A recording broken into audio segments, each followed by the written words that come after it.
প্রতি বছর কোরবানির ঈদের আগে মশলার বাজার অস্থির হয়ে উঠলেও এবারের চিত্র ভিন্ন। আমদানি ও সরবরাহ পর্যাপ্ত, যার প্রভাব পড়েছে দেশের সবচেয়ে বড় পাইকারি বাজার চট্টগ্রামের খাতুনগঞ্জে। বেশিরভাগ মশলার দাম তুলনামূলক কম। সিন্ডিকেটের কারসাজি না থাকায় ক্রেতারাও খুশি।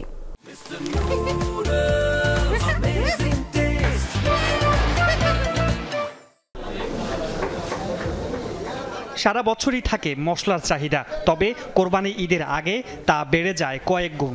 এ সুযোগে সক্রিয় হয়ে ওঠে সিন্ডিকেট। তবে এবার মশলার সবচেয়ে বড় পাইকারি বাজার চট্টগ্রামের খাতুনগঞ্জের চিত্র ভিন্ন। বেশিরভাগ মশলার দাম গত বছরের এই সময়ের তুলনায় কম। আদা কেজি প্রতি 110 থেকে 120 টাকা, রসুন 150 থেকে 160, দারচিনি 370, তেজপাতা 100, ধনিয়া 115 থেকে 120 টাকায় বিক্রি হচ্ছে। লবঙ্গ, গোলমরিচ, জিরা, কিশমিশ, বাদাম, এলাচের বাজারও এখন পর্যন্ত স্থিতিশীল। এলাচি, দারচিনি, লবঙ্গ দাম অনেক কমছে। আমার মনে হয় এটা সবার জন্য ভালো। ঈদ উপলক্ষে সবাই এটার সুফল ভোগ করবে। আগে জিরে ছিল 800 থেকে 820 টাকা, 850 টাকা, এবার 570 টাকা, 80 টাকা। এলাচির বাজার সবচেয়ে উদ্যোগতি, আরগুলো মোটামুটি ঠিক আছে।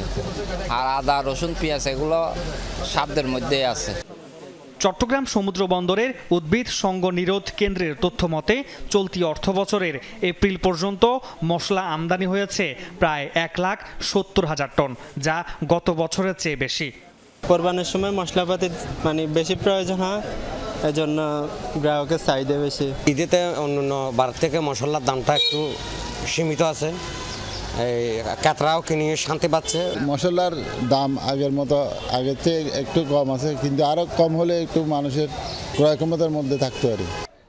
চাহিদার তুলনায় এবার আমদানি ও সরবরাহ পর্যাপ্ত, যা প্রভাব পড়েছে মশলার বাজারে। তবে কোরবানি ঈদের আগে মশলার জন্য ক্রেতাদের যে ভিড় থাকে এখন পর্যন্ত তা নেই, ফলে বেচাকেনাও কম বলছেন পাইকার ও আড়তদাররা।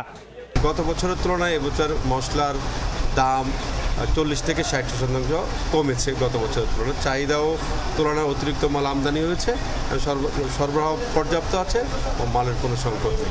মরিচ, ধনিয়া এগুলো নিয়ে গিয়ে এরা শুকাইতে পারতো, এখন এগুলো আর নিতে যাচ্ছে না, কারণ বৃষ্টির মধ্যে এগুলো শুকাতে পারবে না। এখন এরা রেডি নিয়ে নিবে দোকান থেকে। দু একদিন আগে আরেকটু বেচা কিনা বাড়তে পারে, তবে অন্যান্য বছরের তুলনায় কম। মামুনুর রশিদ, যমুনা নিউজ, চট্টগ্রাম।